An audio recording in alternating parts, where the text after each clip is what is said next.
کشمیر کا مسئلہ ہو یا فلسطین کا مسئلہ ہو یا افغانستان کے مسائل ہوں یا قبائل کا مسئلہ ہو یا اراکان کا مسئلہ ہو، پورے عالم اسلام میں اس وقت جو صورتحال ہے وہ ہم سب کی مشترکہ توجہ کے مستحق ہے۔ آج اقوام متحدہ کے جو ادارے رپورٹ دیتے ہیں کہ دنیا میں سب سے زیادہ مہاجرین کی تعداد مسلمانوں کی ہے، میرے خیال میں اگر وہ شہداء کی رپورٹ بھی مرتب کرتے ہوں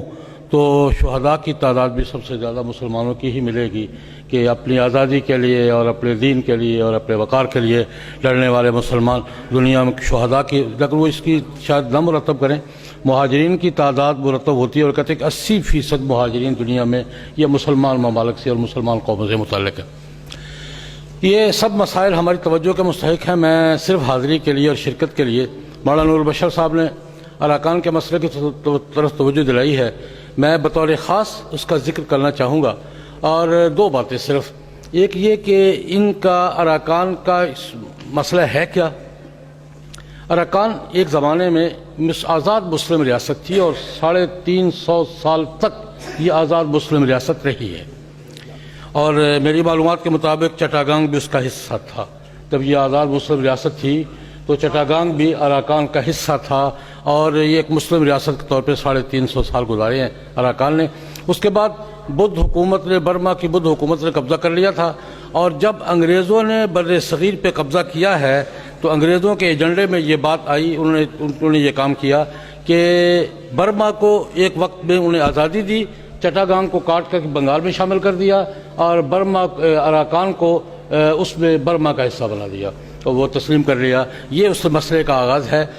لیکن جو بات میں عرض کرنا چاہتا ہوں، میں اپنی معلومات کی بنیاد پر ممکن ہے غلط ہوں، برما کے اراکان کے ان مسلمانوں کی اصل مظلومیت کی اصل وجہ کیا ہے؟ جب پاکستان بن رہا تھا، تقسیم ہو رہی تھی، تو میری معلومات کے مطابق روہنگیا مسلمانوں نے یہ درخواست کی تھی کہ جناب چونکہ بنگلہ دیش کے پڑوس میں ہیں، ہم نئے بننے والے پاکستان کے پڑوس میں ہیں، ایک آزاد اسلامی ریاست رہے ہیں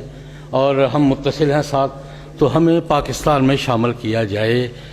میں سمجھتا ہوں تاریخ کے ایک طالب علم کے طور پر کہ اراکان کے مسلمانوں کو اس خواہش کی سزا دی جا رہی ہے۔ میرا اندازہ یہ تجزیہ یہ ہے کہ اراکان کے مسلمانوں کو، روہنگیا مسلمانوں کو اس خواہش کی سزا دی جا رہی ہے جس خواہش کا اظہار انہوں نے تقسیم وطن کے موقع پہ کیا تھا کہ ہم چونکہ آزاد ریاست رہے ہیں، مسلمان اکثریت ہے، اس وقت تو مشرقی پاکستان تھا، مشرقی پاکستان کے ساتھ ملحق ہیں، اس لیے ہمیں ان کے ساتھ ملا دیا جائے۔ اور آج تک ان کو یہ سزا مل رہی ہے، 2 سزائیں مل رہی ہیں ان کو۔ ایک تو قتل عام کی جو صورتحال مولانا نور البشر نے اور ان سے پہلے ہمارے فاضل دوست نے بیان کی ہے، وہ تو ایک المناک داستان ہے، ایک اندوہناک داستان ہے۔ لیکن دوسرا المیہ اراکان کے مسلمانوں کا یہ ہے کہ برما کی حدود میں رہتے ہوئے، برما کا صوبہ کہلاتے ہوئے اراکان کے مسلمانوں کو برما میں شہریت کے حقوق حاصل نہیں۔ برمی حکومت ان کو اپنے ملک کا شہری تسلیم کرنے کے لیے تیار نہیں ہے، اور یہ بات میں ویسے نہیں گپ لگا رہا۔ اقوام متحدہ، باقاعدہ اقوام متحدہ کے نمائندے نے گزشتہ ہفتے انڈونیشیا میں کھڑے ہو کر یہ مطالبہ کیا ہے اقوام متحدہ کی طرف سے کہ ان بیچاروں کو برما کا شہری تو تسلیم کیا جائے۔ اراکان کے روہنگیا مسلمانوں کا اصل المیہ یہ ہے کہ برما ان کو اپنی شہریت دینے کے لیے تیار نہیں ہے، حتیٰ کہ برما کی وہ حزب اختلاف کی رہنما جس کو عالمی امن اور برما کی انسانی حقوق کے علمبردار کہا جاتا ہے، اس نے بھی ابھی 2-3 دن ہوئے ان سے پریس کانفرنس میں پوچھا گیا کہ اراکان کے مسلمان جو رہتے روہنگیا مسلمان، کیا آپ ان کو برما کے شہری تسلیم کرتی ہیں؟ تو انہوں نے سوال کا جواب نہیں دیا۔ یہ وہاں کا ان کا اصل المیہ یہ ہے کہ ان کو تو برما کا شہری تسلیم نہیں کیا جا رہا، اراکان کو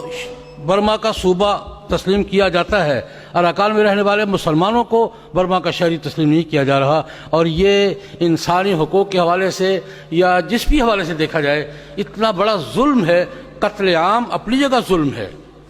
لیکن ان کو اس اپنے ملک میں اپنے ملک کا شہری تسلیم نہ کیا جانا اس سے کہیں بڑا ظلم ہے۔ میں سمجھتا ہوں کہ یہ جو لوگ،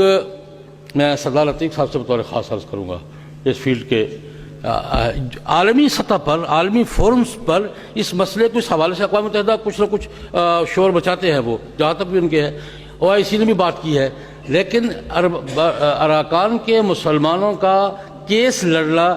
ہم کی مشترکہ، ہماری سب کی مشترکہ ذمہ داری ہے۔ ان کی سیاسی پوزیشن کیا ہے، ان کی حیثیت کیا ہے،